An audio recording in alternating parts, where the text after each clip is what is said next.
Bismillahirrahmanirrahim. Alhamdulillahi rabbil alamin wa bihi nasta'in ala umuri dunya waddin. Wassalatu wassalam ala asyrafil anbiya wal mursalin sayyidina wa maulana Muhammadin wa ala alihi wa sahbihi ajma'in.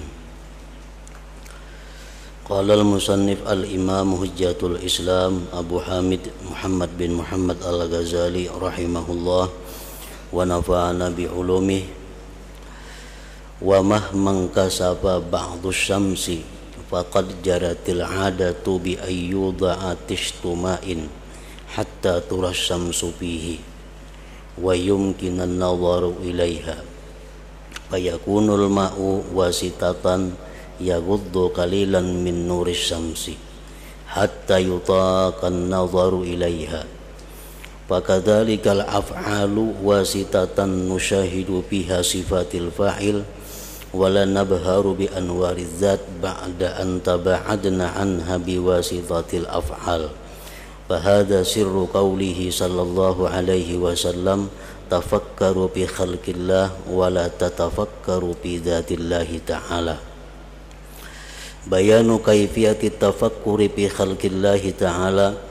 I'lam anna kulla ma fil wujud mimma siwallahi ta'ala fahuwa fi'lullah wa khalquh wa kullu dzarratin minadz dzarrat min jauharin wa aradin wa sifatin wa mausufin fa fiha ajaibu wa gharaibu tadhharu biha hikmatullah wa qudratuhu wa jalaluhu wa 'azamatuhu wa ihsa'u dzalik ghairu mumkin ila akhir.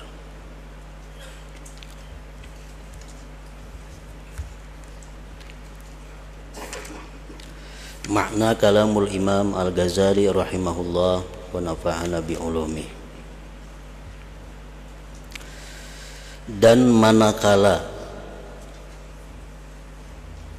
sebagian matahari tertutup gerhana,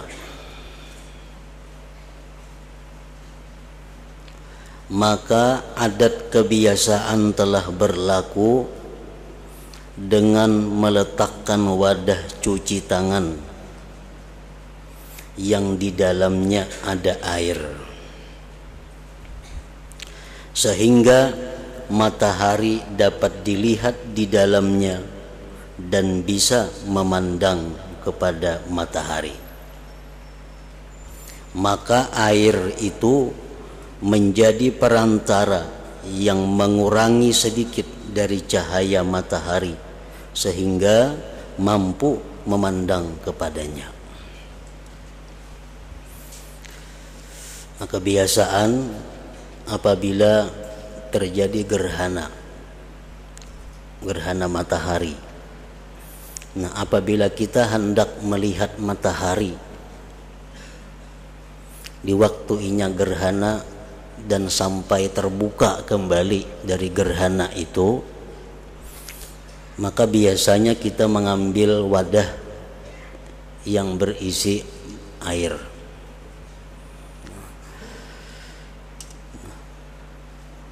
Dari air itu kita bisa dengan jelas melihat matahari,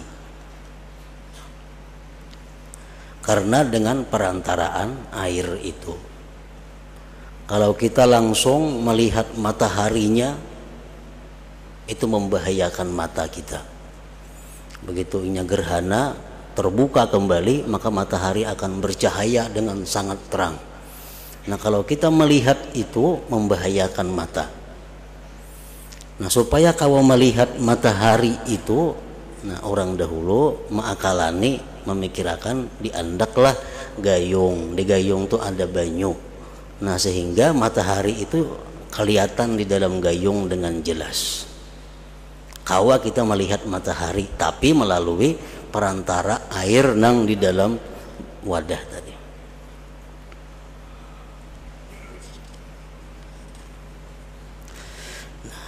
Maka begitu pula perbuatan-perbuatan, maksudnya perbuatan-perbuatan manusia atau makhluk lainnya, adalah perantara yang padanya kita dapat menyaksikan sifat-sifat orang yang memperbuat. dan kita tidak silau dengan cahaya zat setelah menjauhkan kita daripadanya dengan perantara perbuatan-perbuatan. Kita kada bisa langsung melihat zat Allah di dalam dunia ini dengan mata ini. Kenapa? Karena kita kada sanggup. Akal kita pun kada kawa memikirkan tentang bagaimana zat Allah itu. Sebab akal kita kada mampu juga.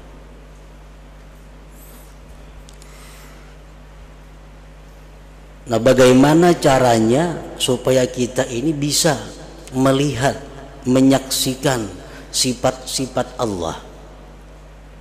Langsung kada mungkin. Nah, diciptakanlah makhluk ini.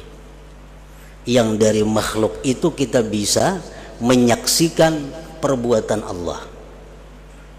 Yang dari makhluk itu kita bisa menyaksikan bagaimana sifat-sifat Allah. Nah, jadi makhluknya hanya perantara, seperti banyu tadi, perantara untuk kita bisa melihat matahari.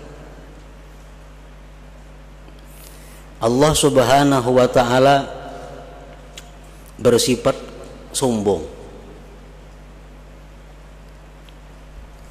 Bagaimana kita melihat kesombongan Allah? Kada mungkin, kada sanggup kita memandang, menyaksikan bagaimana kesombongan Allah itu.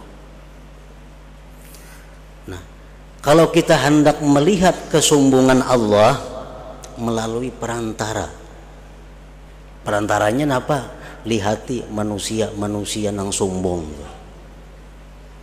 Nah, kita melihat manusia yang sombong.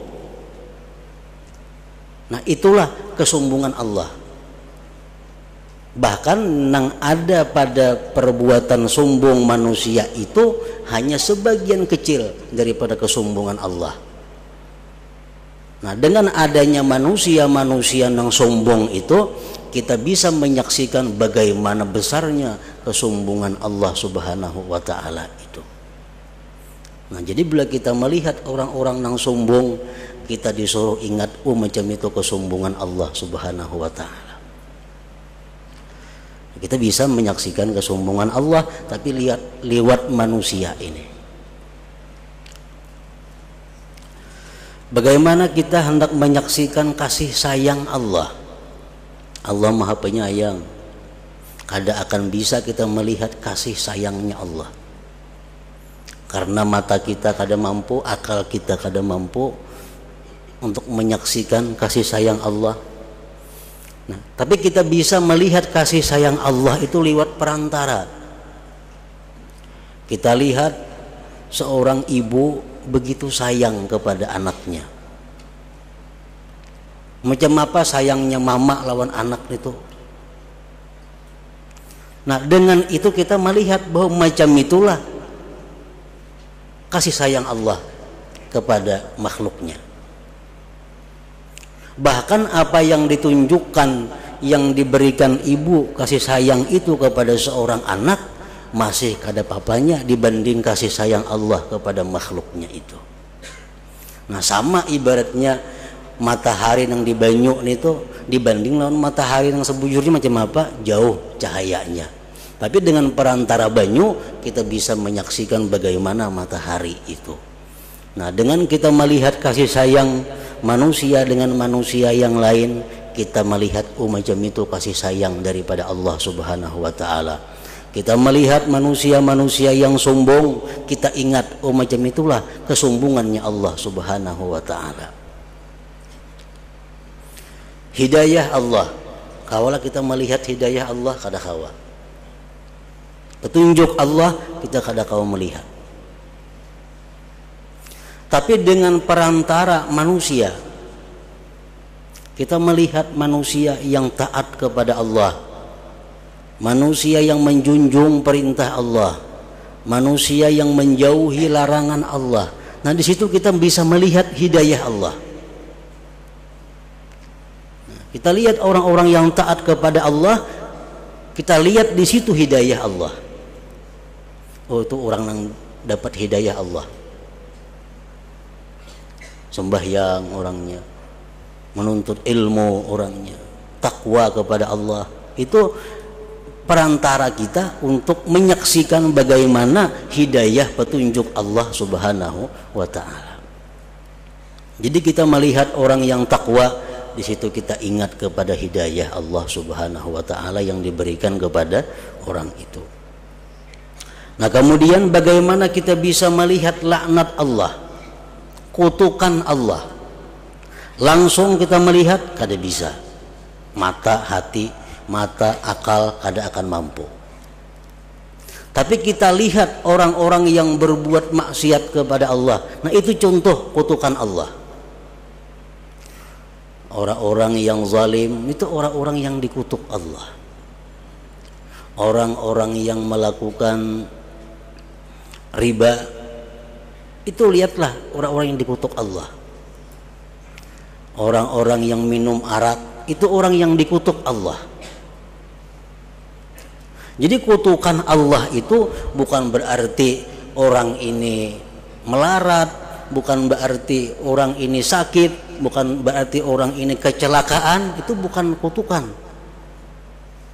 Yang jelas kutukan Allah itu akan nampak terlihat begitu kita melihat manusia-manusia yang ingkar kepada Allah Subhanahu wa taala. Nah, jadi artinya manusia, makhluk Allah lainnya itu seperti air, perantara. Perantara apa? Perantara kita bisa menyaksikan perbuatan Allah Subhanahu wa taala, bisa menyaksikan sifat Allah Subhanahu wa taala. Sebagaimana dari air itu kita bisa menyaksikan bagaimana matahari tadi. Nah, maka inilah rahasia sabda Rasulullah sallallahu alaihi wasallam, tafakkaru bi khalqillah wa la tatafakkaru bi dzatillahi ta'ala. Artinya, berpikirlah tentang makhluk Allah dan janganlah berpikir tentang zat Allah. Kenapa? Zat Allah kadakawa diliput oleh mata, kadakawa diliput oleh akal. Nah, makhluk Allah cukup. Karena makhluk Allah itu perantara kita untuk bisa menyaksikan Allah. Makhluk Allah sebagai wasilah untuk memandang kepada Allah.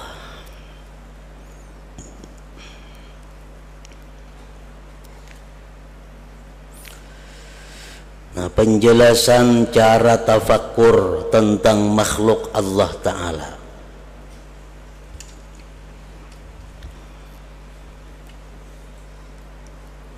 Ketahuilah bahwasanya setiap apa yang ada dalam wujud dari selain Allah Ta'ala, maka ia adalah perbuatan Allah dan ciptaannya. Nah, ini yang pertama, diyakini bahwa seluruh yang ada selain Allah, maka itu adalah ciptaan dan perbuatan Allah Subhanahu wa ta'ala. Tidak ada yang lainnya. Nah, ini ngarannya tauhid fi'il. Ini yang pertama yang wajib dilakukan oleh setiap orang yang beriman. Meyakini, mengimani bahwa setiap yang ada selain Allah itu merupakan ciptaan dan perbuatan Allah Subhanahu wa ta'ala. Itu hakikatnya. Kalau ada kita menyambat bahwa itu ulahan si anu, bikinan si anu, itu hanya adalah majasnya. Itu kada sebujurnya. Nang bujurnya ulahan Allah Subhanahu wa ta'ala. Itu nang bujurnya, nang diyakini.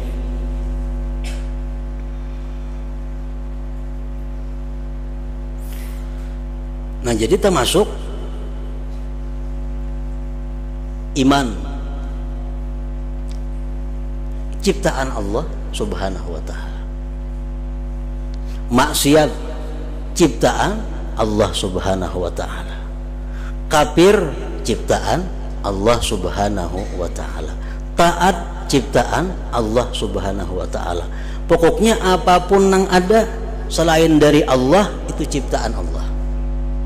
Nang maulah kafir siapa? Allah. Nang maulah taat siapa? Allah. Nang maulah iman siapa? Allah. Nang maulah haram siapa? Allah. Semuaan adalah ciptaan Allah Subhanahu wa taala.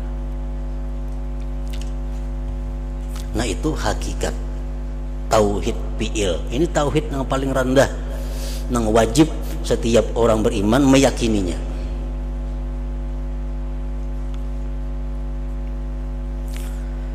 Kadang-kadang orang-orang yang baru belajar, orang-orang yang hanyar belajar itu inya kada mengerti kenapa Allah Subhanahu wa taala maulah kafir maka melarang. Kenapa Allah taala itu maulah maksiat tapi dilarang.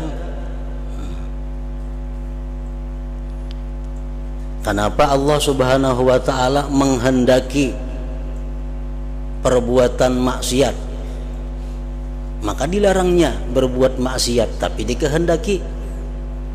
Nah, di situ ada pertanyaan-pertanyaan yang timbul di dalam hati orang yang mula-mula belajar tauhid.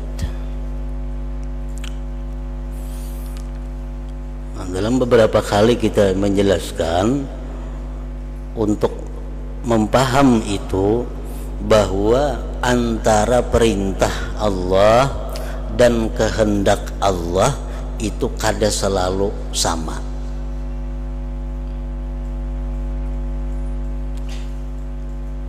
Kehendak Allah dan perintah Allah itu kada selalu satu.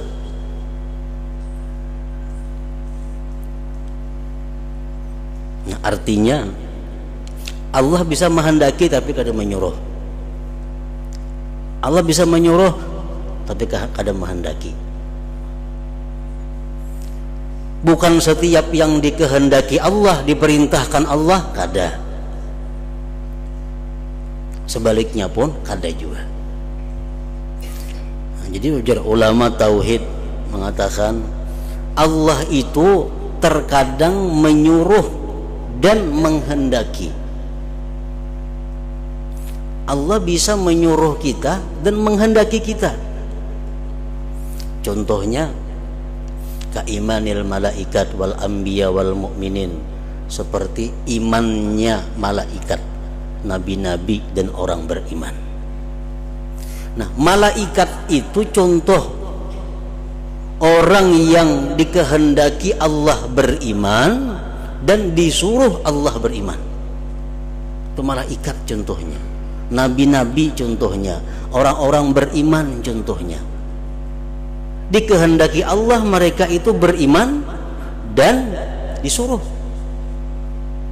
Oleh karena itu mereka beriman, karena dikehendaki dan disuruh. Nah, bisa juga Allah Ta'ala itu la ya'muru wa la yurid. Allah kada menyuruh dan kada menghendaki. Ini yang kedua. Allah kada menyuruh dan kada menghendaki.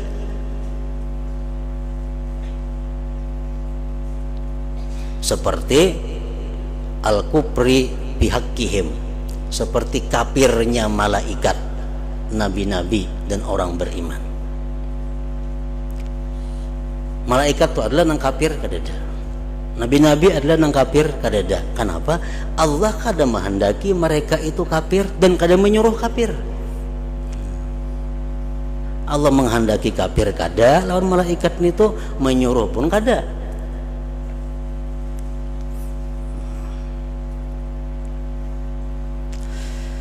Nah, yang ketiga, qad ya'muru wa la yurid. Allah Ta'ala itu terkadang menyuruh tapi kada menghendaki. Allah tuh menyuruh tapi sidin kada menghendaki. Contohnya kaimani Abi Jahlin wa amsalih, seperti berimannya Abu Jahal dan kawan-kawan. Seperti berimannya Abu Jahal dan kawan-kawan. Allah menyuruh beriman kepada Abu Jahal, tapi kada menghendaki Tuhan mereka itu beriman. Nyatanya kada beriman. Nah, jadi Allah Ta'ala itu bisa saja menyuruh tapi kada menghendaki. Seperti iman pada hak Abu Jahal dan seumpamanya. Macam kita pun bisa menyuruh dan kada menghendaki. Kita manusia bisa menyuruh tapi kada menghendaki. Contohnya orang berisi anak. Kalau anak ini disarahakan lawan gurunya, ujar nang kuitan anu guru wae anak kunina. Pukul aja menyenakal. Amunnya anakku ini nakal, anakku ini melanggar peraturan, pukuli. Itu disuruh. Tapi menghendakilah anak ini nakal, sekuitannya kada menghendaki. Tapi menyuruh lawan kita memukul. Nah, kita pun bisa menyuruh tapi kada menghendaki. Apalagi Allah Subhanahu wa Ta'ala. Nah, Allah Ta'ala itu bisa menyuruh tapi kada menghendaki. Allah menyuruh beriman, tapi Allah kada menghendaki Abu Jahal itu beriman. Terjadilah Abu Jahal kada beriman. Nah, yang keempat, yurid wala ya'mur. Allah Ta'ala itu menghendaki tapi kada menyuruh. Kal muharramat, seperti hal-hal yang diharamkan Allah.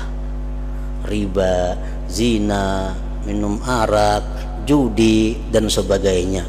Itu Allah kada menyuruh kita melakukan itu, tapi Allah menghendaki, maka terjadilah yang demikian itu. Nah, jadi kalau kita mengerti masalah itu, kada sulit kita memaham bahwa seluruh yang di alam ini adalah terjadi merupakan ciptaan Allah Subhanahu wa Ta'ala, baik kafir, baik maksiat, baik iman, baik taat, apapun ngarannya. Semua itu dikehendaki dan diciptakan oleh Allah Subhanahu wa Ta'ala.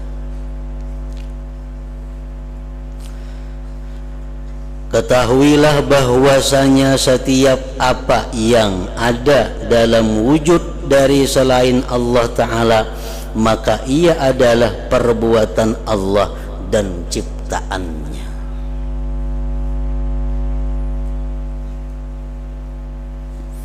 Nah, di situ kita disuruh musyahadah, disuruh kita memandang gerak-gerik tingkah laku manusia. Karena apa? Karena gerak-gerik tingkah laku manusia itu adalah merupakan ciptaan Allah Subhanahu wa Ta'ala. Supaya kita selalu ingat lawan Allah apapun yang dikerjakan, yang dilakukan oleh manusia itu. Hubungannya lawan di atas tadi, kita melihat orang yang sombong, kita ingat, Allah maha sombong. Yang itu hanya adalah bagian sangat kecil daripada kesombongan Allah Subhanahu wa Ta'ala. Kita melihat orang penyayang, kita ingat bahwa Allah tuh sangat maha penyayang. Nang diberikan ibu kepada anaknya hanya bagian kecil dari kasih sayang Allah Subhanahu wa Ta'ala kepada makhluknya.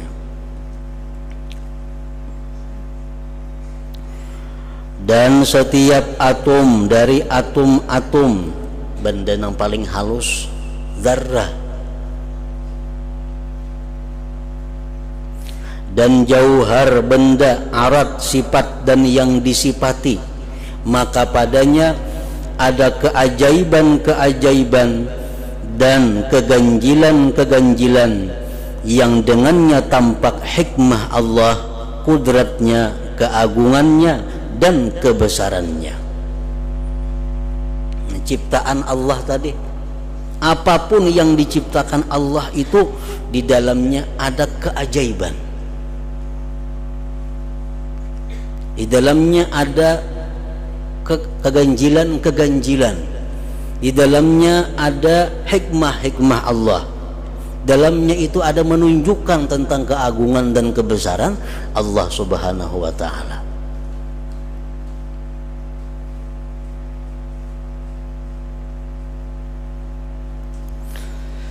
dan menghitung yang demikian itu tidak mungkin. Kita nama hitung ciptaan Allah kada kawa, menghitung nikmat Allah kada kawa. Wa in ta'uddu ni'matallah la tuhsuha. Jika kamu hendak menghitung nikmat Allah kada kau mahinggai.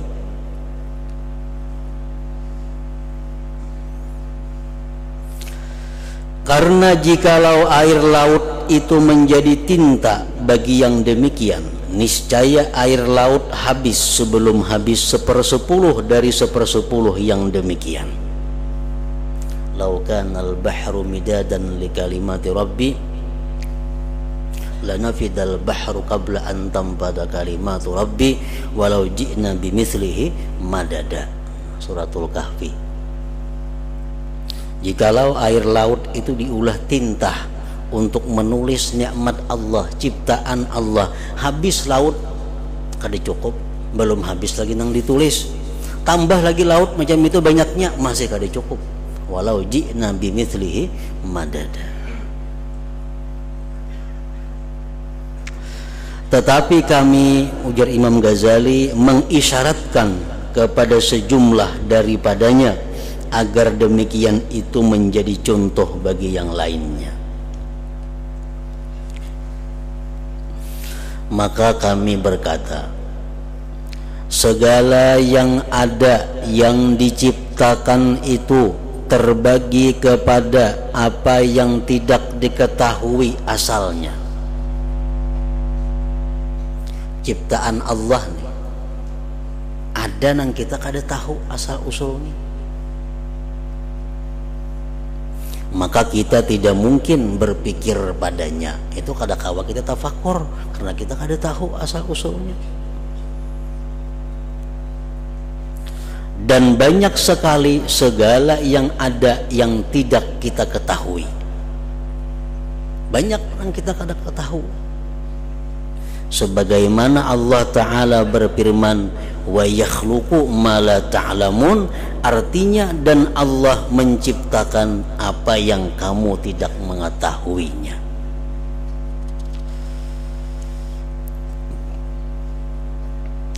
Subhanalladzi khalaqal azwaja kullaha mimma tunbitul ardu wa min anfusihim wa mimma la ya'lamun. Surah Yasin. Maha suci Tuhan yang menciptakan pasangan-pasangan semuanya, baik dari apa yang ditumbuhkan oleh bumi dan dari diri mereka maupun dari apa yang tidak mereka ketahui.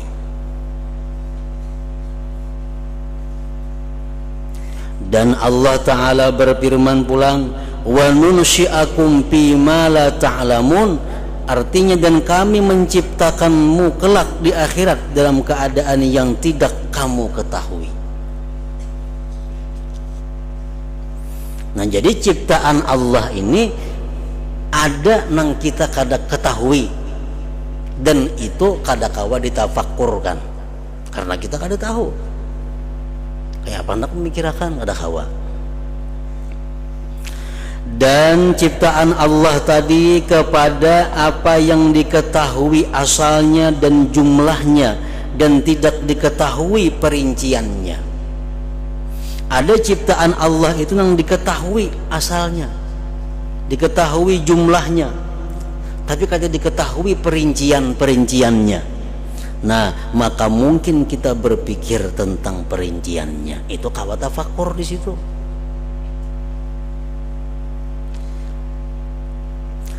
Dan itu terbagi kepada apa yang kita dapat mengetahuinya dengan indera penglihatan dan kepada apa yang kita tidak dapat mengetahuinya dengan penglihatan. Nang kita ketahui ciptaan Allah ini terbagi dua. Ada nang kita ketahui dengan panca indera, ada nang kita kada kau melihat dengan panca indera, tapi kita tahu. Adapun yang kita tidak dapat mengetahuinya dengan penglihatan dengan panca indera, maka itu adalah seperti malaikat. Kita tahu ada malaikat itu, ada percaya kafir. Al-Quran menjelaskan malaikat itu ada, tapi Tapi kalau kita melihat malaikat kada kawa. Jin kada kawa dilihat dengan panca indera. Jin itu bisa dilihat kalau ini sudah berubah bentuk jadi ular. Nah itu bisa kita melihat jin. Kalau jin seaslinya kada kawa dilihat. Ngarannya jin. Jin artinya apa? Tertutup, tersembunyi. Syaitan kada kawa dilihat. Arasy Allah, kursi dan lain-lainnya. Dan jalan pikiran tentang perkara-perkara ini adalah termasuk yang sempit dan tersembunyi. Artinya kalau kita hendak tafakur, bahan renungannya mengenai malaikat itu sulit. Kita hendak tafakur, bahan renungannya memikirkan jin, sulit. Kenapa? Karena kada kawa dilihat dengan panca indera, walaupun ini nyata ada.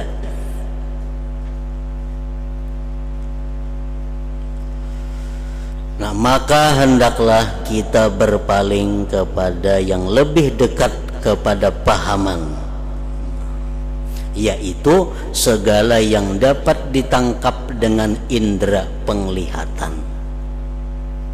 Nah, ini nang mudah sebagai bahan renungan kita untuk tafakur, untuk mendapatkan pahala yang besar di sisi Allah Subhanahu wa ta'ala. Karena tafakur sesaat lebih baik daripada ibadah setahun.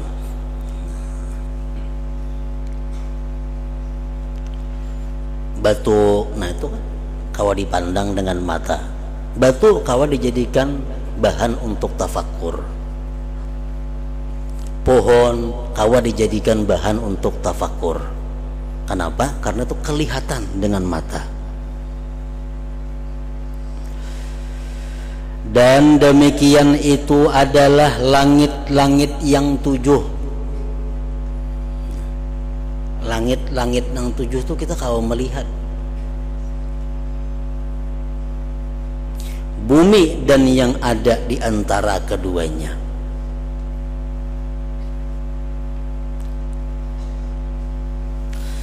Maka langit-langit itu dapat disaksikan dengan bintang-bintangnya, mataharinya, bulannya, gerakannya, putarannya pada waktu terbitnya dan terbenamnya. Nah, di mana kita kalau melihat langit? Melalui matahari, melalui bulan, melalui bintang, itu benda-benda langit. Nah, makanya kita bisa matahari itu dijadikan bahan untuk tafakur. Berapa ribu watt matahari itu menerangi seluruh ini. Itu kita kalau membayangkan betapa cahaya sebuah ciptaan Allah. Kalau ciptaan Allah tuh macam itu cahayanya, kita kada bisa memandangnya, apalagi orang yang menciptakan yang maha bercahaya. Makin kada sanggup kita memandangnya. Nah, dengan matahari kita bisa melihat langit, karena matahari itu benda langit.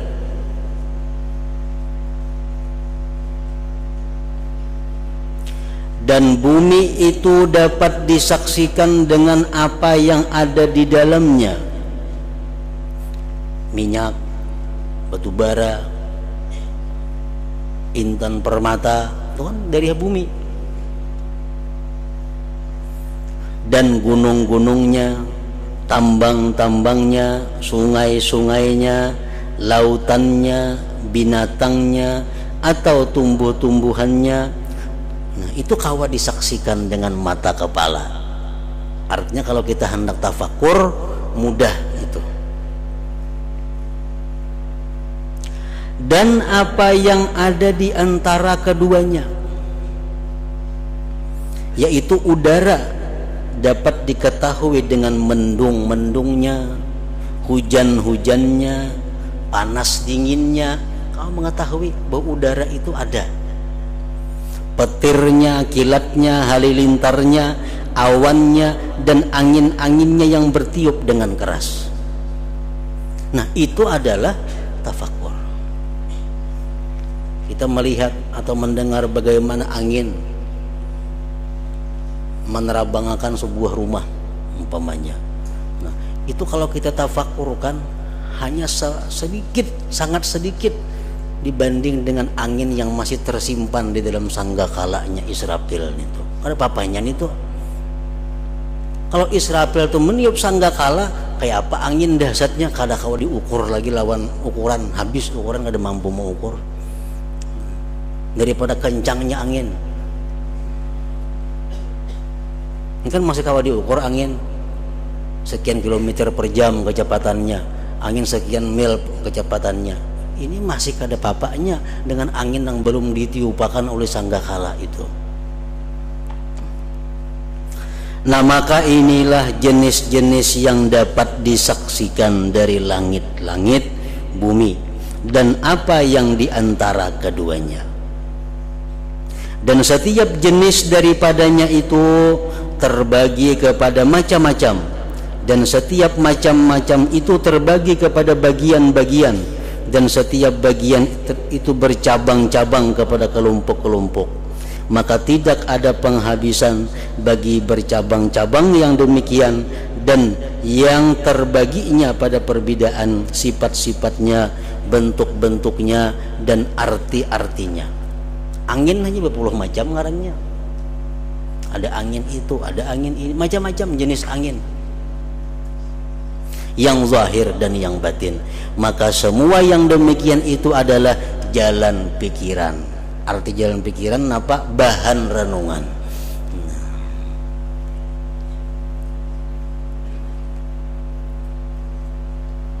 Nah, Allah Subhanahu wa ta'ala menyuruh kita merenungi itu. Allah Ta'ala menyuruh kita kalau melihat sesuatu jangan hanya melihat luar sesuatu itu, dalami. Kenapa? Karena setiap kita mendalami sesuatu maka pasti kembalinya kepada Allah Subhanahu wa ta'ala. Bila kita melihat zahirnya, kita akan lupa kepada Allah. Makanya ada sedikit dalam Al-Quran perintah Allah, berpikirlah, pikirkanlah. Dengan berpikir, karena kita tahu sama dengannya bahwa itu adalah menunjukkan kebesaran Allah Subhanahu wa ta'ala, menunjukkan keperkasaan Allah, menunjukkan keadilan Allah, menunjukkan kebijaksanaan Allah. Maka tidaklah bergerak suatu zarrah, sesuatu benda yang kecil di langit dan di bumi daripada benda padat, tumbuh-tumbuhan, hewan, orbit dan bintang-bintang, melainkan Allah Ta'ala adalah yang menggerakkannya. Muharrikuh, Allah yang menggerakkan itu. Sabiji pasir pun yang kita lihat berkisar dari tempatnya, itu Allah yang menggerakkan. Kalau kita melihat sekali aja, ya angin menggerakkan. Kita melihat dadayan, nah misal bergerak-bergerak. Kita melihat sekali aja, melihat zahirnya aja, angin yang menggerakkan. Supaya kita selamat, Allah menyuruh pikirkan supaya jangan taka angin yang menggerakkan, supaya ujungnya kembali kepada bahwa Allah yang menggerakkan itu. Makanya tafakurnya saling genalan pahalanya, karena mengembalikan sesuatu kepada Allah ujungnya itu. Dan dalam geraknya satu benda, apapun benda itu, ada satu hikmah di dalamnya itu. 2 hikmah, 10 atau 1000 hikmah. Kenapa benda itu bergerak? Tadi di sini, kenapa jadi kasih? Itu ada rahasianya. Mungkin beribu-ribu rahasia.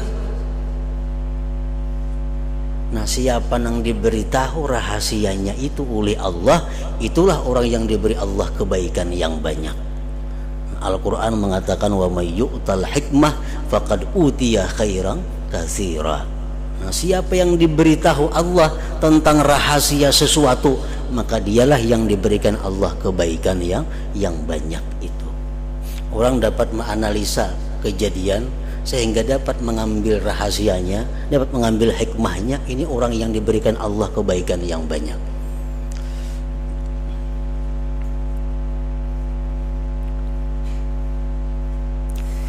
Dan sekalian yang demikian itu adalah saksi bagi Allah Ta'ala dengan keesaannya dan menunjukkan atas keagungannya dan kebesarannya, dan itu adalah tanda-tanda yang menunjukkan kepadanya Allah Subhanahu wa Ta'ala. Jadi kalau kita nak melihat sesuatu, kita ingat bahwa itu adalah perbuatan Allah, itu tauhid fi'il. Kalau kita melihat sesuatu lalu kita ingat bahwa itu merupakan bekas daripada kudratnya Allah, itu sudah tauhid sifat ngarannya.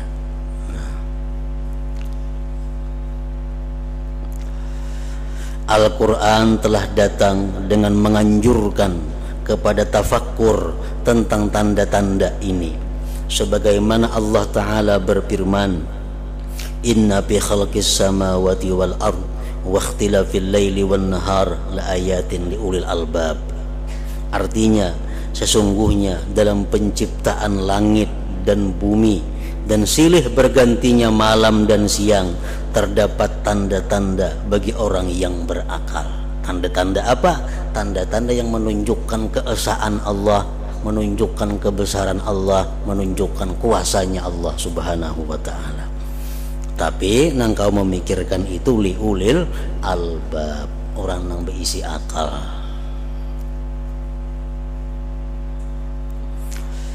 Dan sebagaimana Allah Ta'ala berfirman, wa min ayatihi, artinya dan di antara tanda-tanda kekuasaannya. Dari permulaan Al-Quran sampai akhirnya, itu adalah merupakan tanda-tanda daripada Allah Subhanahu wa Ta'ala. Nah, hingga situ maka hendaklah kami sebutkan cara berpikir pada sebagian ayat.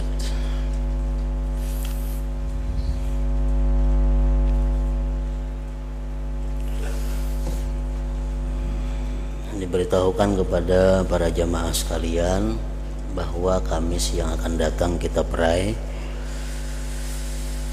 Kamis yang akan datang kita perai karena sudah hari Arafah. Nah, kemudian dalam kesempatan ini pula kami berseruan seluruhnya kepada jamaah laki-laki untuk berhadir pada acara haulan arwah Abah hari Sabtu jam 8 pagi 11 Zulhijjah. Jadi berseruan kepada seluruh jamaah laki-laki untuk hadir di sini pada jam 8 hari Sabtu 11 Zulhijjah jam 8 pagi. Nah, kemudian insya Allah salat Idul Adha dilaksanakan di sini pada hari Jumat jam 6:30 pagi. Salat Idul Adha insya Allah dilaksanakan di musalla ini hari Jumat 10 Zulhijjah jam 6:30 sungsung pada biasanya karena hari Jumat.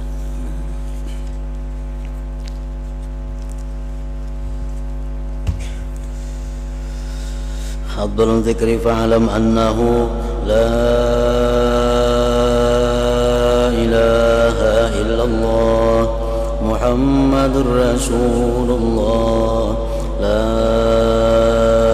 ilaha illallah Muhammadur Rasulullah, la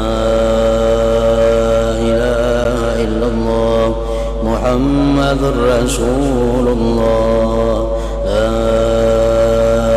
ilaha illallah, la ilaha illallah, la ilaha illallah, la ilaha illallah, la ilaha illallah. Allahu Allah, Allahu Allah, Allahu Allah.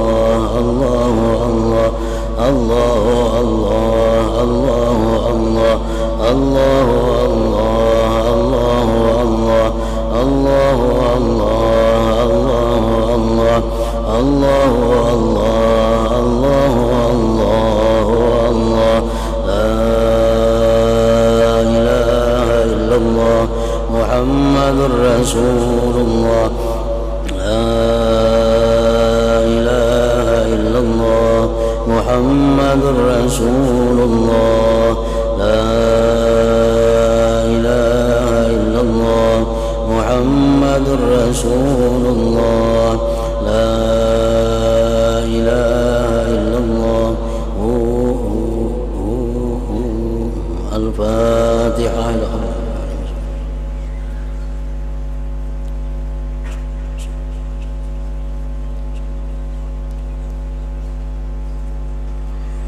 ويا يخرج منه شفاعة صلوا عليه وسلموا تسليما اللهم صل